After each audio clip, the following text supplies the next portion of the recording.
మీకు తెలుసా దోమలకు ఇష్టమైన బ్లడ్ గ్రూప్ ఏదో? దోమ కాటు వల్ల జరిగే అనర్థాలు అనేకం.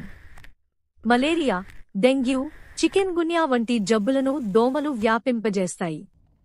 అయితే ఈ దోమలు ఎవరిని పడితే వారిని కుట్టవు. వాటికి నచ్చిన బ్లడ్ గ్రూప్ ఉన్నవారిని మాత్రమే ఎక్కువగా కుడతాయని జపాన్కు చెందిన శాస్త్రవేత్తలు ఒక పరిశోధనలో తేల్చారు. మనుషుల రక్తంలో చాలా రకాల గ్రూపులు ఉంటాయి. అయితే దోమలు O positive, O negative blood గ్రూపులు ఉన్నవారినే ఎక్కువగా కుడతాయి. ఎందుకంటే వారి శరీరాల్లోంచి వచ్చే వాసన వాటిని ఆకర్షిస్తుంది.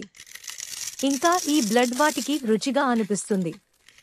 రకరకాల బ్లడ్ గ్రూపులు గల వ్యక్తులు ఒక్క దగ్గర కూర్చుంటే వారిలో ఓ గ్రూప్ వారినే దోమలు ఎక్కువగా కుడతాయి. వీరి తర్వాత ఏ గ్రూప్ వారిని ఎక్కువగా కుడతాయి.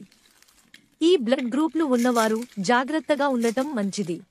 లైఫ్ డాటా ఎక్స్ ఛానల్ ని లైక్ మరియు సబ్స్క్రైబ్ చేయండి. అలాగే గంట సింబల్ ని నొక్కి కామెంట్ చేయండి. ధన్యవాదములు.